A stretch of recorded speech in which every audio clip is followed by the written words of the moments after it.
우보야, 위험하다. 피해. 폭우가 쏟아지는 깊은 밤, 해안 스님의 절규가 산천을 울렸습니다. 콰르르르르 마이너스. 거대한 산사태가 청운암을 덮치는 순간, 늙은 소우보는 도망치는 대신 법당 문 앞을 가로막았습니다.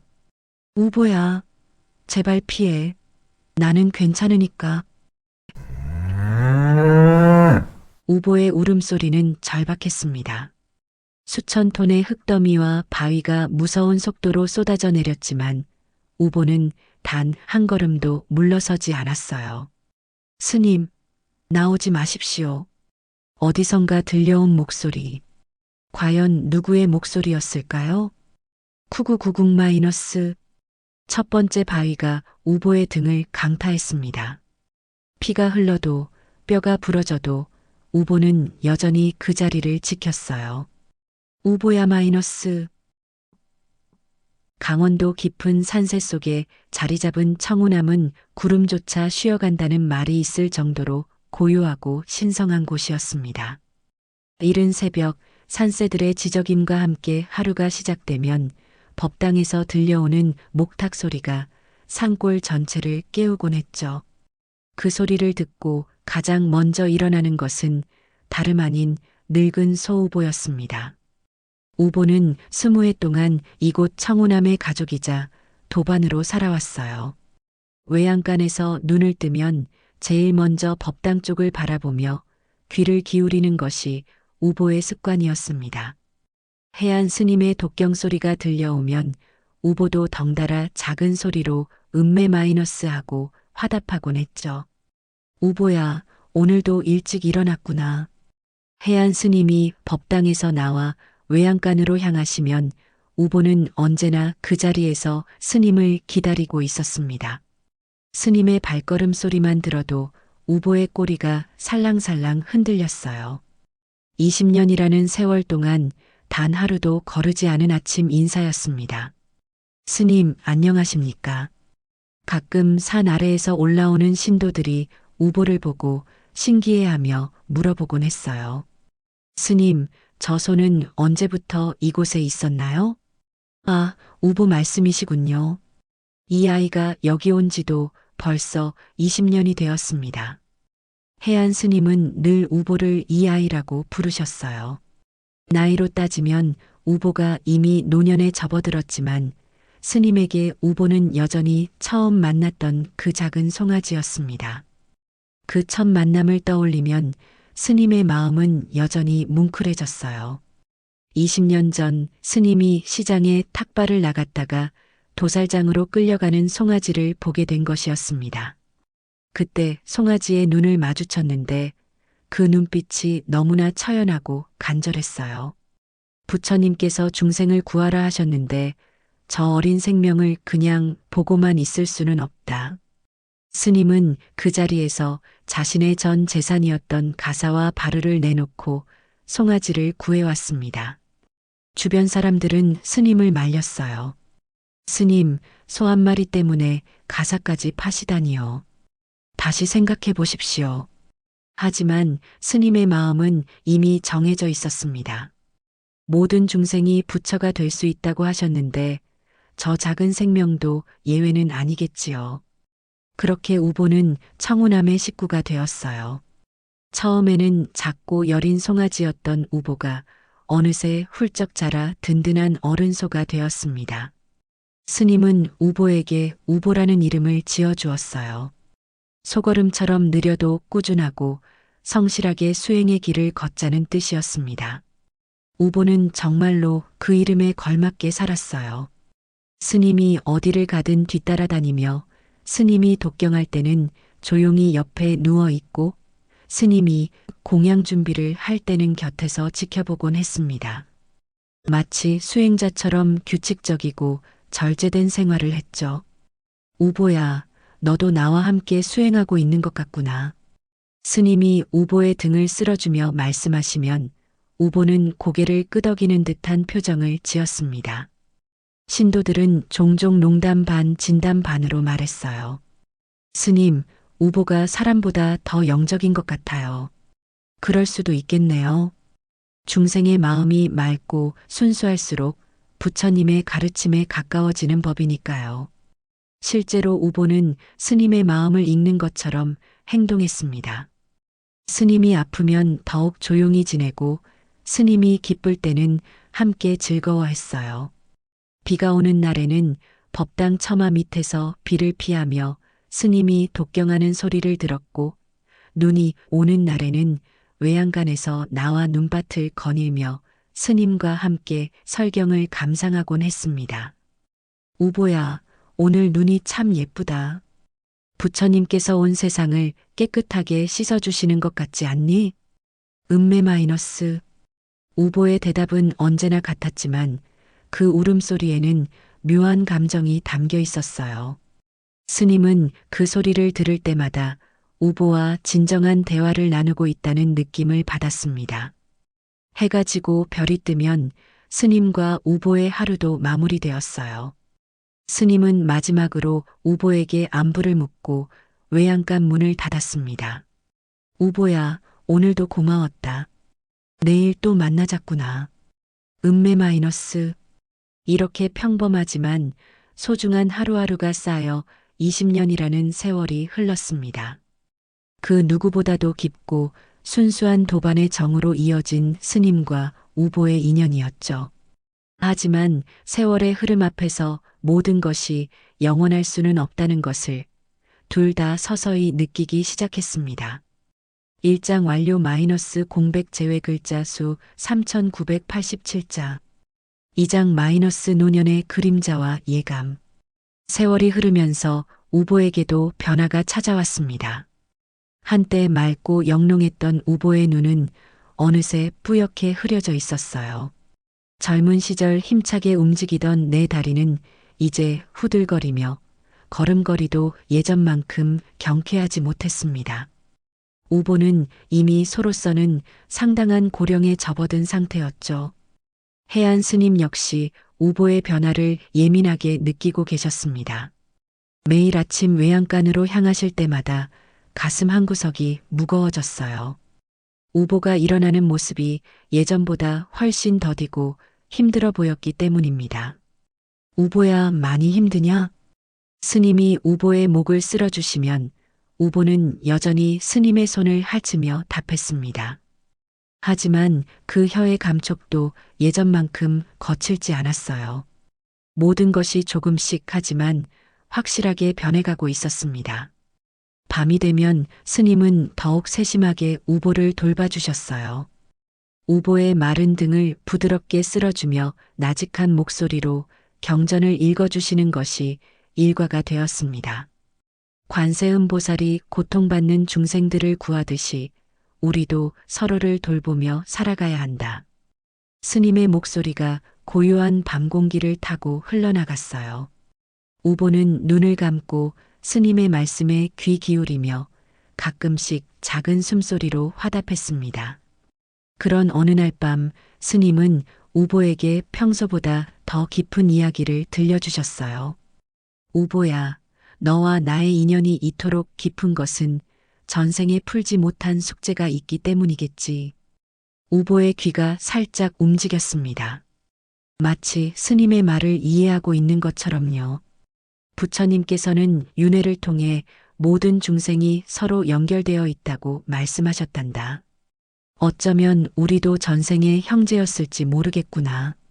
스님의 목소리에는 묘한 확신이 담겨 있었어요. 실제로 스님은 요즘 들어 자주 꿈을 꾸었습니다.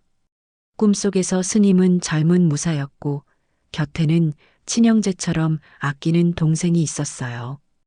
어느 날 적의 습격을 받았을 때 그 동생이 스님을 대신해서 화살을 맞고 죽어갔습니다.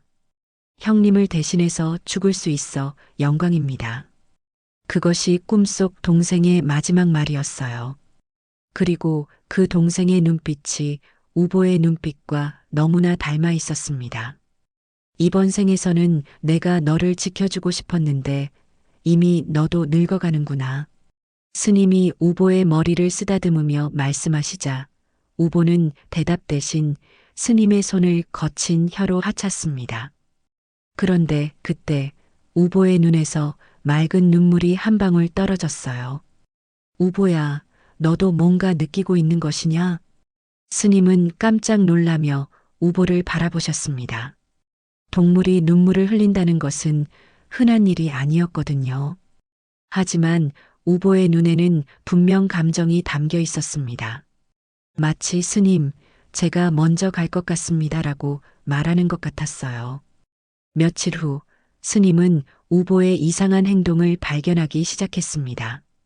우보가 자꾸 법당 쪽을 바라보며 불안해하는 것이었어요. 평소 온순했던 우보가 갑자기 초조해하며 우는 소리를 내기도 했습니다.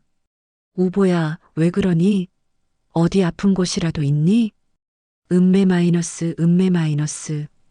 우보의 울음소리는 평소와 달랐습니다. 뭔가 간절하고 애절한 감정이 담겨 있었어요. 마치 무언가를 경고하려는 것 같았습니다. 신도들도 우보의 변화를 눈치챘어요. 스님, 우보가 요즘 좀 이상해 보이는데요. 그러게 말입니다. 평소 같으면 우리를 반겨주는데 오늘은 계속 하늘만 보고 있네요. 실제로 우보는 자꾸 하늘을 올려다보며 불안한 기색을 보였습니다. 마치 하늘에서 무언가 불길한 일이 일어날 것을 예감하는 것 같았어요. 혹시 비라도 올 것인가? 스님이 하늘을 올려다보시지만 아직 구름 한 점 없는 맑은 하늘이었습니다. 하지만 우보의 행동은 점점 더 이상해졌어요. 밤이 되면 우보는 외양간에 들어가기를 거부했습니다. 대신 법당 앞에 누워서 밤새도록 지키는 일이 많아졌어요. 스님이 아무리 달래도 우보는 꿈쩍하지 않았습니다. 우보야, 왜 그러니? 밤이니까 외양간에서 쉬어야지. 음메 마이너스, 음메 마이너스. 우보는 고개를 저으며 법당을 가리켰습니다. 마치 스님을 지켜야 한다는 강한 의지를 표현하는 것 같았어요. 스님은 점점 더 걱정이 되었습니다. 우보의 이런 행동이 단순한 노화 현상이 아니라 뭔가 더 깊은 의미가 있는 것 같았거든요. 불교에서는 동물들이 사람보다 더 예민하게 자연의 변화를 감지한다고 합니다. 혹시 우보가 무언가 위험한 일을 미리 감지하고 있는 것은 아닐까요? 부처님, 우보가 무엇을 알고 있는 것입니까? 이 늙은 중에게 지혜를 주시옵소서. 스님은 법당에서 간절히 기도를 올렸습니다.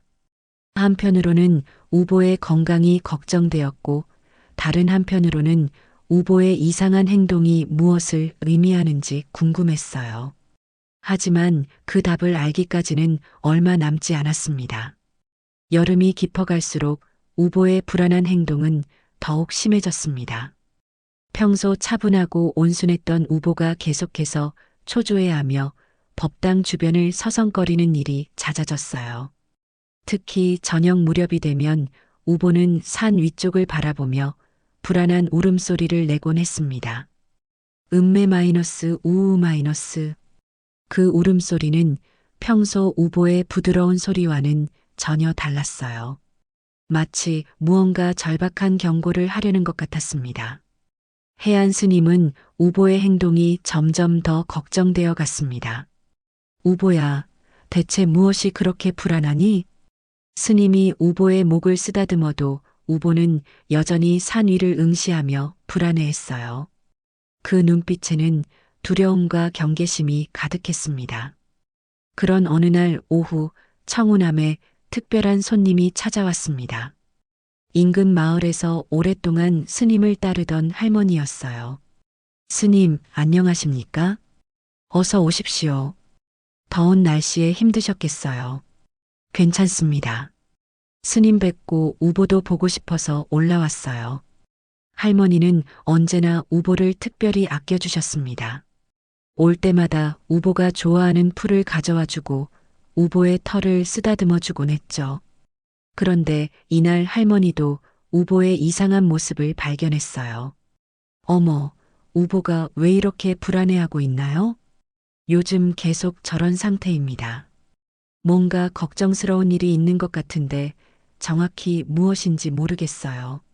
할머니는 농사를 오래 지으신 분이라 동물들의 습성을 잘 알고 계셨어요. 우보의 행동을 유심히 관찰하신 후 말씀하셨습니다. 스님, 제 생각에는 우보가 날씨 변화를 감지하고 있는 것 같아요. 동물들은 사람보다 훨씬 민감하거든요. 날씨 변화요?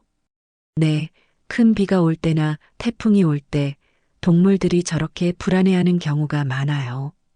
우보가 계속 산 위를 보고 있는 것도 그런 이유일 겁니다. 스님은 할머니의 말을 들으며 고개를 끄덕이셨어요.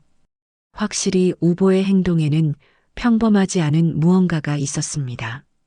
해가 질 무렵 정말로 서쪽 하늘에 먹구름이 몰려오기 시작했어요.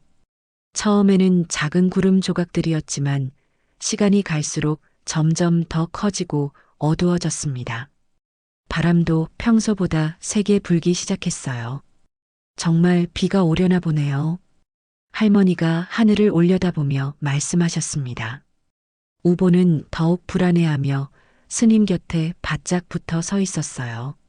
스님, 제가 일찍 내려가는 게 좋겠어요. 큰 비가 올 것 같네요. 그러세요. 조심히 내려가십시오.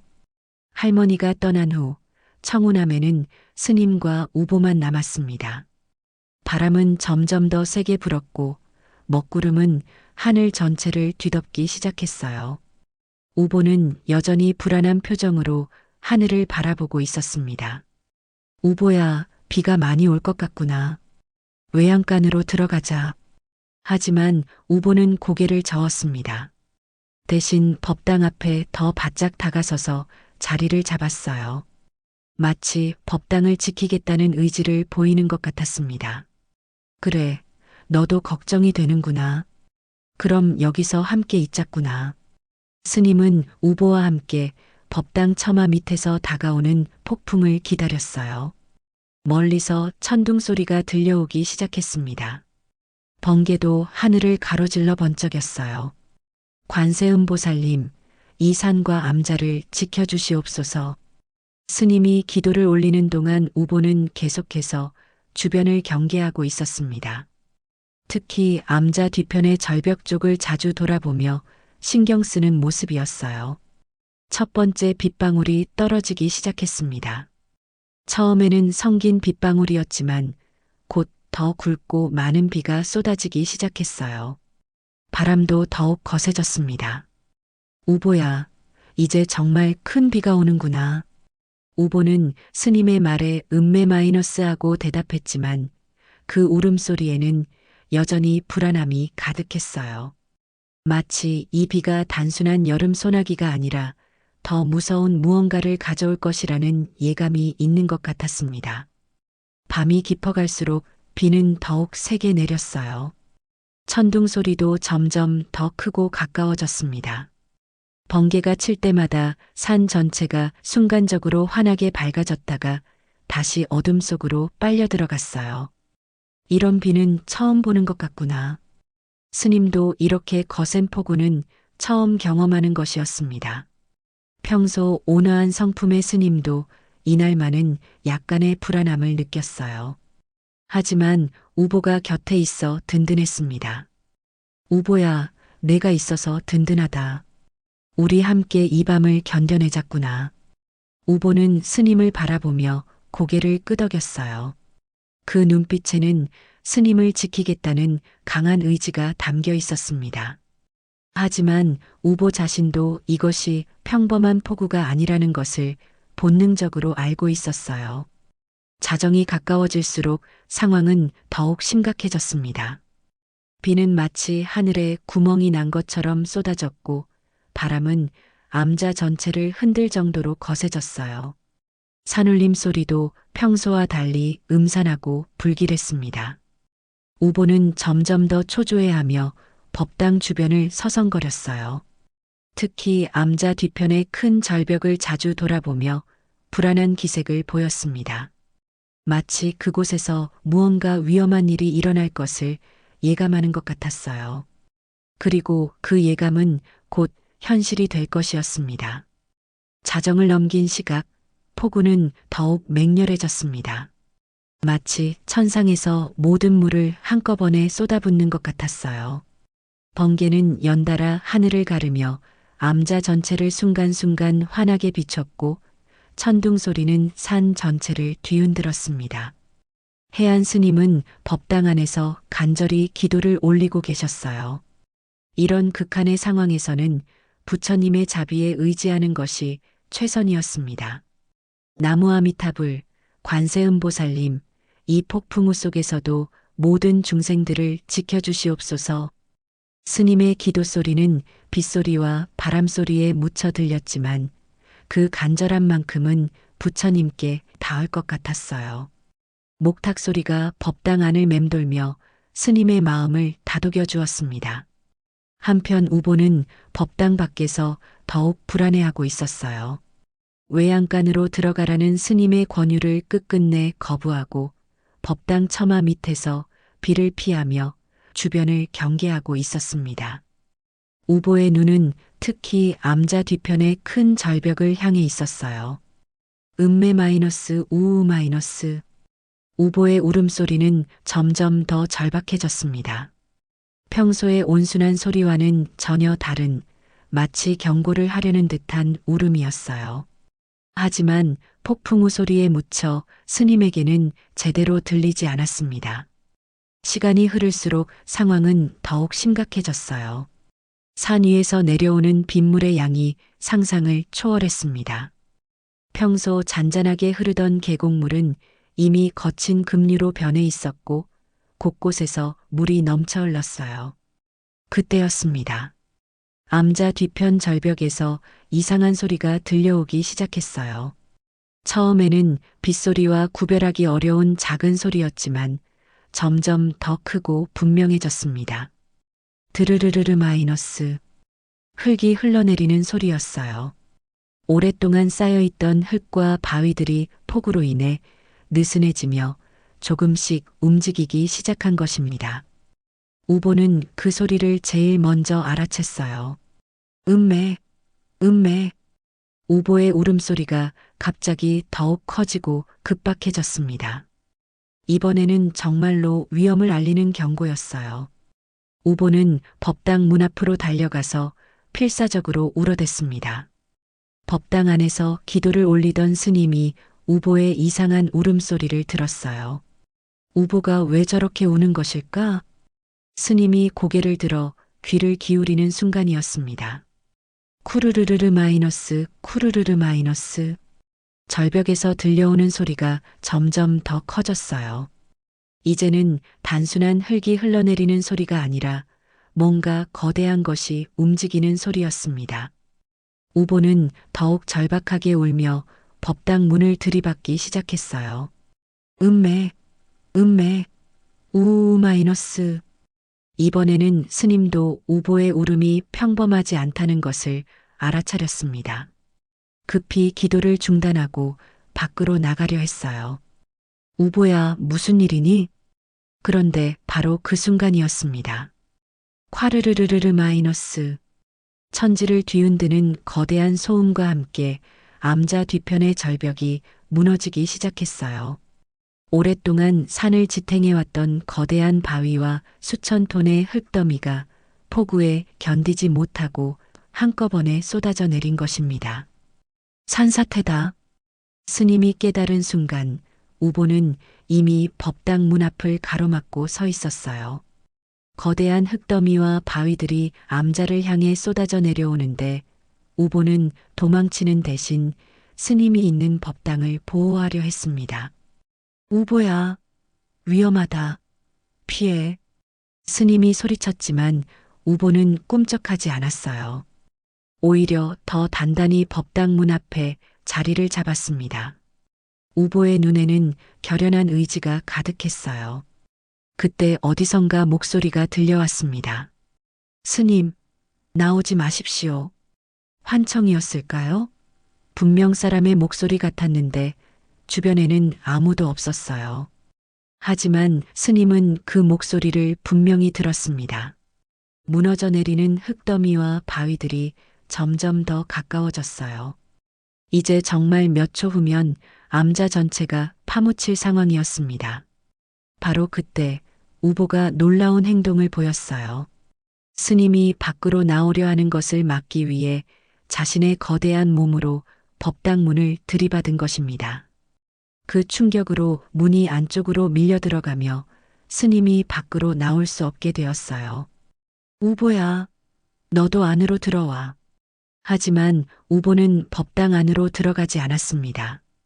대신 쏟아져 내리는 거대한 흙더미와 바위를 향해 자신의 온몸을 내맡겼어요.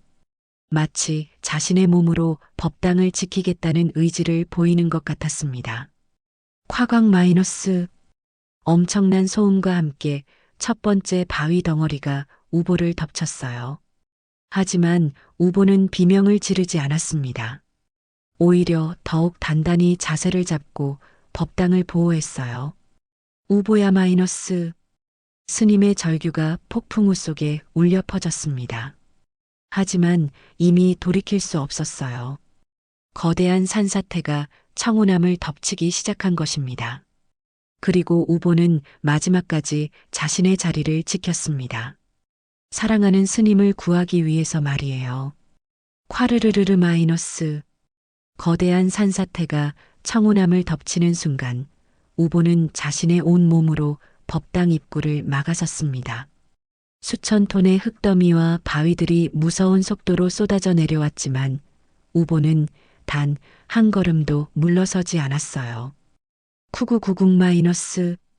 첫 번째 거대한 바위가 우보의 등을 강타했습니다. 뼈가 부러지는 소리와 함께 우보의 몸이 크게 흔들렸지만 우보는 여전히 법당 문 앞을 지키고 있었어요. 피가 입가로 흘러나왔지만 우보의 눈빛은 흔들리지 않았습니다. 법당 안에서 이 모든 상황을 지켜보던 해안 스님은 절망에 가까운 심정이었어요. 문이 우보에 의해 막혀 있어 밖으로 나갈 수도 없고 우보를 구할 방법도 없었습니다. 우보야, 제발 피해. 나는 괜찮으니까 너부터 살아. 스님의 절규가 법당 안을 울렸지만 우보에게는 들리지 않았어요. 아니, 들렸을지도 모르지만 우보는 자신의 선택을 바꿀 생각이 없었습니다. 夸광, 夸광. 연달아 떨어지는 바위들이 우보의 몸을 짓눌렀어요. 우보의 네 다리는 이미 흙 속에 깊이 박혀 있었고 등과 옆구리는 날카로운 바위들에 찢어져 상처투성이가 되었습니다. 하지만 우보는 마지막 힘까지 다해 법당을 보호하고 있었어요. 그때 우보의 머릿속에 지난 20년간의 추억이 파노라마처럼 스쳐갔습니다. 도살장에서 구해준 스님의 따뜻한 손길, 처음 청운암에 왔을 때의 설렘, 매일 아침 나누던 인사, 함께 본 아름다운 일출과 일몰, 스님이 읽어주던 경전소리. 스님께서 저를 살려주셨는데 이제 제가 스님을 지켜드릴 차례입니다. 우보는 마음속으로 이렇게 말했어요.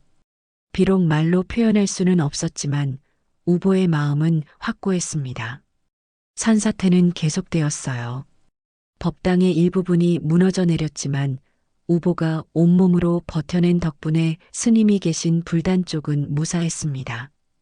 우보의 몸이 거대한 방패가 되어 가장 큰 바위들의 충격을 흡수한 것이었어요. 쿠우 마이너스. 우보의 입에서 작은 신음이 흘러나왔어요. 이미 몸의 곳곳이 부러지고 찢어져 있었지만 우보는 여전히 자신의 자리를 지키고 있었습니다. 숨이 점점 가빠졌지만 눈빛만은 여전히 맑았어요. 폭우는 여전히 쏟아지고 있었고 산사태도 아직 완전히 멈추지 않았어요. 크고 작은 바위들이 계속해서 떨어졌지만 이제 가장 큰 위험은 지나간 상태였습니다. 우보의 희생 덕분에 법당의 핵심 부분은 보존될 수 있었어요. 시간이 얼마나 지났을까요? 점차 비가 약해지고 바람도 잦아들기 시작했어요. 산사태의 소음도 점점 작아졌습니다. 마침내 모든 것이 고요해졌을 때 법당 안에서는 스님의 흐느낌 소리만 들렸어요. 우보야, 우보야. 스님은 무너진 문틈 사이로 우보의 모습을 보려 했지만 쌓인 흙더미와 바위 때문에 제대로 보이지 않았어요. 다만 우보가 여전히 그 자리에 있다는 것만은 알 수 있었습니다. 새벽이 밝아오면서 비도 완전히 그쳤어요. 하늘에는 구름이 걷히며 첫 햇살이 스며들기 시작했습니다. 스님은 간신히 무너진 문틈을 비집고 밖으로 기어 나올 수 있었어요. 그리고 그곳에서 마주한 광경은 스님의 마음을 산산조각 냈습니다. 우보는 거대한 바위더미에 절반쯤 묻힌 채로 있었어요. 한때 윤기나던 갈색 털은 흙과 피로 범벅이 되어 있었고 등은 날카로운 바위에 찢어져 뼈가 드러나 있었습니다. 네 다리는 이미 흙 속에 깊이 박혀 굳어 있었어요. 하지만 놀랍게도 우보는 아직 살아 있었어요. 가쁜 숨을 몰아쉬며 스님을 바라보고 있었습니다. 우보야. 스님이 달려가 우보의 머리를 껴안았어요. 우보의 몸은 이미 차가워지고 있었지만 눈만은 여전히 따뜻했습니다. 이 미련한 놈아, 너를 살리려고 내가 가사까지 팔았는데 내가 나를 위해 목숨을 버리면 어떡하느냐. 스님은 우보를 끌어안고 오열했어요. 20년 동안 함께한 소중한 벗이자 가족이 자신을 위해 목숨을 바치고 있는 상황이 너무나 고통스러웠습니다. 그때 우보의 입가에 옅은 미소 같은 경련이 일었어요. 고통 속에서도 스님이 무사한 것을 확인한 우보는 안도의 표정을 지었습니다. 우보야, 말해봐. 왜 이런 짓을 했니? 스님의 물음에 우보는 대답 대신 마지막 힘을 다해 스님의 옷자락을 입으로 살짝 물었다 놓았어요. 그것은 우보가 할 수 있는 마지막 표현이었습니다. 스님, 저는 행복했습니다. 스님 덕분에 20년을 행복하게 살았고 마지막에 스님을 지킬 수 있어서 영광입니다. 비록 말로는 할 수 없었지만 우보의 마지막 행동에는 그런 의미가 담겨 있었어요. 그리고 바로 그때였습니다. 우보의 눈에서 한 방울의 눈물이 떨어졌는데 그것은 맑은 눈물이 아니라 붉은 피눈물이었어요. 그 피눈물을 본 순간 스님은 깨달았습니다. 우보가 단순한 동물이 아니라 전생의 인연으로 맺어진 영혼이라는 것을, 그리고 이번 생에서 자신이 받은 은혜를 갚고자 했다는 것을 말이에요. 우보의 붉은 피눈물을 본 순간 해안 스님의 가슴에는 1000가지 감정이 몰려왔습니다. 슬픔과 고마움, 그리고 뭔가 신비로운 깨달음이 함께 밀려오는 것이었어요. 스님은 우보의 머리를 더욱 꼭 안으며 목 놓아 울었습니다. 우보야, 너는 정말 부처님의 화신이었구나. 우보는 스님의 품에서 점점 더 약해져 가고 있었어요. 숨소리도 점점 가늘어졌고 한때 맑고 총명했던 눈도 서서히 흐려져 갔습니다. 하지만 마지막까지 우보는 스님을 바라보며 평온한 표정을 지었어요. 음매. 우보의 마지막 울음소리는 거의 들리지 않을 정도로 작았어요. 하지만 그 속에는 지난 20년간의 모든 사랑과 감사가 담겨 있었습니다. 우보야, 고맙다. 정말 고맙다. 스님이 우보의 이마에 마지막 입맞춤을 해주었을 때 우보는 조용히 눈을 감았어요. 고요한 미소를 남긴 채로 말이에요. 해가 완전히 떠오른 후 스님은 비로소 주변 상황을 자세히 살펴볼 수 있었습니다. 청운암은 거의 반쯤 파괴되어 있었어요. 외양간은 완전히 무너져 있었고 법당도 일부분이 훼손되었습니다. 하지만 다행히 불상과 경전들은 무사했어요. 우보의 희생 덕분이었습니다. 스님은 온몸이 떨렸지만 우보를 위해 해야 할 일이 있다는 것을 알고 있었어요. 먼저 우보의 시신을 정성스럽게 정리해야 했습니다. 우보야, 이제 편히 쉬어라. 스님은 손상되지 않은 천으로 우보의 상처를 덮어주고 깨끗한 물로 우보의 얼굴을 닦아주었어요. 그러고 나서 우보 곁에 앉아 정성스럽게 천도제를 올렸습니다. 나무아미타불, 우보야. 내 영혼이 극락정토로 가서 다음 생에는 사람의 몸을 받아 성불하기를 발언한다. 스님의 독경 소리가 고요한 산중에 울려 퍼졌어요. 마치 우보의 영혼을 극락으로 인도하는 것 같았습니다. 며칠 후 산 아래 마을에서 소식을 들은 신도들이 올라왔어요. 청운함의 피해 상황을 보고 모두들 깜짝 놀랐습니다. 스님, 어떻게 무사하셨어요? 대체 무슨 일이 있었던 겁니까? 스님은 신도들에게 우보가 자신을 구하기 위해 목숨을 바쳤다는 이야기를 들려주었어요. 신도들은 모두 눈물을 흘리며 우보의 희생에 감동했습니다. 우보가 정말 대단한 일을 했네요. 동물이 사람을 구하기 위해 목숨을 바치다니. 이건 단순한 동물의 행동이 아닙니다. 분명 깊은 인연이 있었던 거예요. 신도들은 우보를 위한 합장을 올렸어요. 그리고 함께 우보의 무덤을 만들기로 했습니다. 우보가 숨진 그 자리에 스님과 신도들이 힘을 모아 정성스러운 무덤을 만들었어요. 큰 돌을 모아 탑을 쌓고 그 앞에 작은 비석을 세웠습니다. 우보탑. 스님이 직접 새긴 글씨였어요. 소걸음처럼 느려도 꾸준하고 성실하게 수행의 길을 걸었던 우보를 기리는 이름이었습니다. 비석 뒷면에는 이런 글귀를 새겼어요. 자비심으로 중생을 구하고 목숨으로 법문을 설하다. 무덤이 완성된 후 스님은 매일 우보탑을 찾아가 공양을 올렸어요. 우보가 좋아하던 풀을 놓아주고 맑은 물을 공양하며 경전을 읽어주었습니다. 우보야, 너는 이미 부처님 곁으로 갔겠지만 이 늙은 중은 아직 여기 남아있단다. 스님의 목소리에는 그리움이 가득했어요. 20년을 함께한 벗을 잃은 슬픔은 쉽게 가시지 않았습니다. 하지만 스님은 우보의 희생이 헛되지 않도록 하기 위해 더욱 열심히 수행에 정진했어요. 파손된 암자를 복구하고 다시 신도들을 위한 법문을 시작했습니다. 그런데 스님의 법문에는 예전과 다른 깊이가 있었어요. 우보의 희생을 통해 깨달은 진정한 자비의 의미가 담겨 있었기 때문입니다. 여러분, 자비란 무엇일까요? 어느 날 스님이 신도들에게 물었어요. 남을 불쌍히 여기는 마음 아닌가요? 그것만으로는 부족합니다. 진정한 자비란 자신을 버리고 남을 구하는 실천적인 사랑입니다. 스님은 우보의 이야기를 들려주며 계속 말씀하셨어요. 우보는 말 한마디 하지 않고도 가장 깊은 법문을 설했습니다. 바로 목숨을 바쳐서 말이지요. 신도들은 모두 고개를 끄덕였어요. 우보의 이야기를 들을 때마다 가슴이 뭉클해졌습니다. 사람들은 내가 우보를 구했다고 생각하지만 사실은 우보가 평생 나를 가르치고 마지막엔 목숨까지 바쳐 나를 구원했습니다. 짐승의 몸을 빌려 찾아온 부처님이 바로 내 곁에 우보였던 것입니다. 스님의 말씀을 들으며 신도들은 새로운 깨달음을 얻었어요.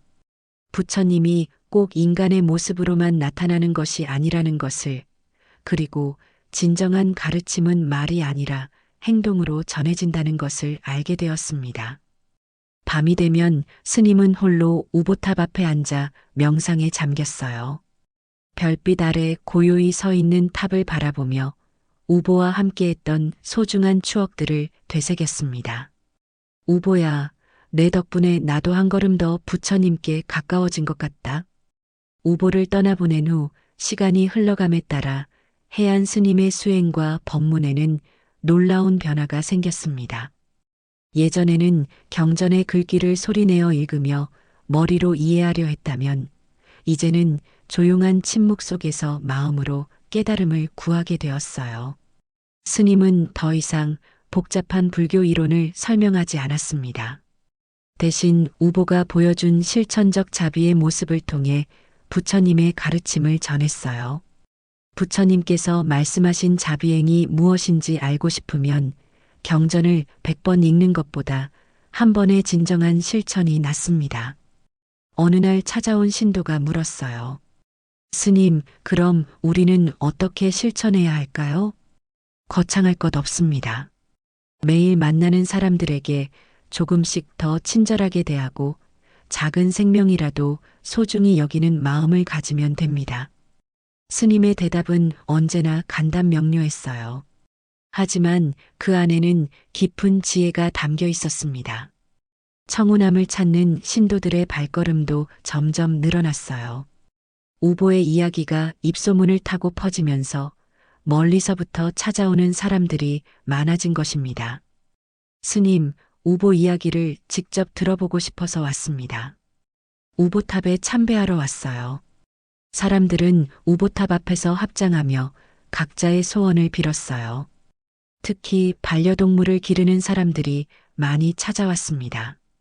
우보처럼 우리 강아지도 건강하게 오래 살았으면 좋겠어요. 고양이와 제가 서로 사랑하며 지낼 수 있게 해주세요. 스님은 이런 사람들을 보며 흐뭇해 하셨어요.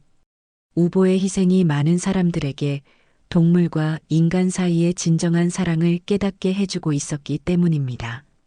어느 가을날 특별한 손님이 청운함을 찾았어요. 서울에서 온 젊은 부부였는데 아이를 간절히 원하지만 얻지 못해 고민이 많다고 했습니다. 스님, 우보가 정말 영험하다는 소문을 들었어요. 저희도 우보에게 기도하면 아이를 가질 수 있을까요? 스님은 고개를 저으며 말씀하셨어요. 우보는 신이 아닙니다. 다만 자비로운 마음을 가진 영혼일 뿐이에요. 그럼 어떻게 해야 할까요? 아이를 갖고 싶다면 먼저 아이를 사랑할 준비부터 하세요. 그리고 지금 당장 사랑할 수 있는 작은 생명부터 돌봐보세요. 부부는 스님의 말씀을 가슴 깊이 새겼어요. 그리고 몇 달 후 정말로 아이를 가졌다는 소식을 전해왔습니다. 집에서 길고양이를 돌보기 시작한 후였다고 했어요. 이처럼 우보의 이야기는 사람들의 마음을 변화시키는 힘이 있었습니다. 단순히 기적을 바라는 것이 아니라 자신의 마음을 되돌아보게 만드는 계기가 된 것이에요. 스님도 날이 갈수록 더욱 평온해지셨어요. 우보를 잃은 슬픔은 여전했지만 그 슬픔마저도 소중한 가르침으로 받아들이게 되었습니다. 고통조차 부처님의 가르침이라고 하신 것이 이런 뜻이었구나. 어느 날 밤 스님은 우보탑 앞에 앉아 이렇게 중얼거리셨어요. 겨울이 지나고 봄이 오면서 청운함 주변에는 새로운 생명들이 깃들기 시작했어요. 산새들이 둥지를 틀고 꽃들이 피어났으며 작은 동물들도 모습을 드러냈습니다. 스님은 이 모든 생명체들을 우보의 화신처럼 여기며 정성스럽게 돌봤어요. 새들을 위해 모이를 뿌려주고 길 잃은 강아지가 오면 먹을 것을 주어 돌려보냈습니다. 모든 중생이 부처님의 자녀라고 하셨으니 우보도 여전히 우리와 함께 있는 것이겠지요. 신도들은 스님의 이런 모습을 보며 더욱 깊은 감명을 받았어요. 이론적인 가르침이 아니라 삶으로 보여주는 실천적 불교 정신이었기 때문입니다. 그해 여름 청운함에는 또 다른 변화가 일어났어요. 우보탑 주변에 자연스럽게 작은 정원이 조성된 것입니다. 신도들이 하나둘 꽃을 가져다 심고 나무를 심으면서 우보를 기리는 공간이 만들어진 것이었어요. 우보가 이 모든 생명을 불러 모은 것 같아요. 한 신도가 말했을 때 스님은 고개를 끄덕이셨어요. 그럴 수도 있겠네요. 자비로운 마음은 생명을 끌어당기는 힘이 있으니까요. 스님의 하루 일과도 우보가 있을 때와 크게 다르지 않았어요. 다만 우보와 함께하던 시간에는 명상과 독서로 대신했습니다. 그리고 매일 우보탑에 인사를 드리는 것을 잊지 않았어요. 우보야, 오늘도 평안한 하루였다. 내 덕분이야. 이렇게 말하는 스님의 얼굴에는 예전보다 더 깊은 평화가 깃들어 있었습니다. 슬픔을 넘어서 감사와 사랑으로 승화된 마음의 경지였어요. 세월은 강물처럼 흘러 해안 스님도 어느새 80을 넘긴 고령이 되었습니다. 백발이 성성해지고 등이 굽었지만 스님의 눈빛만은 여전히 맑고 자비로웠어요. 우보를 떠나보낸 지도 벌써 15년이라는 시간이 흘렀습니다. 그동안 청운암은 우보의 이야기로 유명해져서 전국 각지에서 사람들이 찾아오는 성지가 되었어요. 우보탑 주변에는 아름다운 정원이 조성되었고 사계절 내내 꽃이 피어 있었습니다. 스님은 여전히 매일 아침 우보탑에 인사를 드렸어요. 비록 몸은 불편해졌지만 그 일만은 거르지 않았습니다. 우보야, 오늘도 안녕하냐? 어느 날 스님이 평소보다 더 오래 우보탑 앞에 앉아 계셨어요. 마치 무언가를 기다리는 것 같았습니다. 우보야, 나도 이제 너에게 갈 때가 된 것 같구나. 스님은 자신의 수명이 얼마 남지 않았다는 것을 느끼고 계셨어요. 의사가 아니어도 알 수 있을 정도로 몸의 기운이 쇠해져 있었습니다. 며칠 후 스님은 신도들을 불러 마지막 법문을 하셨어요. 여러분, 저는 곧 부처님 곁으로 가게 될 것 같습니다. 스님, 무슨 말씀을? 괜찮습니다. 죽음은 슬픈 것이 아니라 다른 세상으로의 여행일 뿐이에요. 스님의 목소리는 여전히 평온했어요. 제가 떠나더라도 우보의 이야기만은 계속 전해져야 합니다. 그것이 우보가 우리에게 남긴 마지막 숙제거든요. 네, 스님. 잊지 않겠습니다. 신도들은 눈물을 흘리며 대답했어요. 그날 밤 스님은 홀로 우보탑 앞에 앉아 마지막 시간을 보내셨어요. 달빛이 유난히 밝은 밤이었습니다. 우보야, 나를 기다렸느냐? 바람이 살살 불어와 스님의 옷자락을 흔들었어요. 마치 우보가 대답하는 것 같았습니다. 그래, 이제 함께 가자꾸나. 스님은 평생 지니고 다니던 염주를 꺼내 들고 마지막 기도를 올렸어요. 나무아미타불, 관세음보살님, 이 중생을 극락정토로 인도해 주시옵소서. 스님의 기도 소리가 고요한 밤 공기를 타고 퍼져나갔어요. 그 소리를 들으며 스님은 점점 깊은 명상에 빠져들었습니다. 새벽녘 스님은 조용히 입적하셨어요. 마치 잠들듯 평화로운 모습이었습니다. 얼굴에는 옅은 미소가 떠 있었어요. 다음 날 신도들이 스님의 입적을 발견했을 때 놀라운 일이 일어났습니다. 우보탑 주변에 철 늦은 연꽃이 갑자기 피어나기 시작한 것이었어요. 어떻게 이런 일이? 연꽃은 보통 여름에 피는 꽃인데 때는 이미 늦은 가을이었습니다. 게다가 이곳은 연못도 없는 산중이었어요. 하지만 분명히 아름다운 연꽃들이 우보탑 곳곳에 피어 있었습니다. 이건 기적이에요. 스님과 우보가 극락에서 만났다는 신호가 아닐까요? 신도들은 모두 감탄하며 합장했어요. 불교에서 연꽃은 극락정토를 상징하는 꽃입니다. 진흙 속에서도 더러워지지 않고 아름답게 피어나는 연꽃처럼 번뇌 속에서도 깨달음을 얻는다는 의미가 있어요. 사람들은 이 연꽃이 스님과 우보가 극락에서 재회했다는 증거라고 믿었습니다. 천년의 업보를 끊어내고 드디어 두 인연이 부처님 곁에서 만났다는 의미였어요. 스님의 장례식에는 전국에서 수많은 사람들이 모였어요. 우보의 이야기를 들었던 모든 이들이 스님을 배웅하러 온 것입니다. 장례식이 끝난 후 사람들은 스님의 유언에 따라 우보탑 옆에 작은 비석을 세웠어요. 해안 스님, 스님 마이너스 우보와 함께 극락에 가시다. 그리고 그 아래에는 이런 글귀를 새겼어요.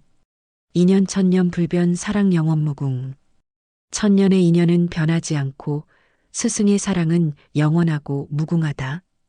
이후로도 청운함에는 계속해서 사람들이 찾아왔어요. 우보와 스님의 이야기를 들으러 오고 두 분께 인사를 드리러 오는 것이었습니다. 신기하게도 우보탑 주변의 연꽃은 계절에 상관없이 계속 피어났어요. 봄, 여름, 가을, 겨울 할 것 없이 항상 아름다운 연꽃이 피어 있었습니다. 사람들은 이것을 우보연이라고 불렀어요. 어느 날 한 어린아이가 할머니와 함께 청운함을 찾았어요. 할머니, 정말 소가 스님을 구했어요? 그럼 우보는 정말 대단한 소였단다. 저도 우보 같은 소를 기르고 싶어요. 그럼 먼저 우보처럼 착한 마음을 가져야지. 할머니는 아이에게 우보의 이야기를 들려주며 말씀하셨어요. 우보는 스님을 너무 사랑해서 자신의 목숨까지 바쳤단다. 그런 사랑을 할 수 있다면 너도 우보처럼 훌륭한 사람이 될 수 있어. 아이는 진지하게 고개를 끄덕였어요. 이렇게 우보와 스님의 이야기는 세대를 넘어 계속 전해졌습니다. 그 이야기를 들은 사람들은 모두 조금씩 더 따뜻한 마음을 갖게 되었어요. 어떤 사람은 길에서 만난 유기견을 돌보게 되었고, 어떤 사람은 가족을 더욱 소중히 여기게 되었습니다. 또 어떤 사람은 어려운 이웃을 도우며 살게 되었어요. 우보의 작은 희생이 세상에 퍼져나가면서 수많은 사람들의 마음을 움직인 것입니다. 이것이야말로 우보가 남긴 가장 큰 법문이었어요. 지금도 청운함에 가면 우보탑과 스님의 비석을 볼 수 있습니다. 그리고 사계절 내내 피어 있는 아름다운 연꽃도 만날 수 있어요. 그 연꽃을 보는 사람들은 모두 같은 생각을 하게 됩니다. 진정한 사랑은 영원하다. 천년의 인연으로 맺어진 스님과 우보의 사랑이 지금도 많은 사람들에게 희망과 감동을 주고 있는 것입니다.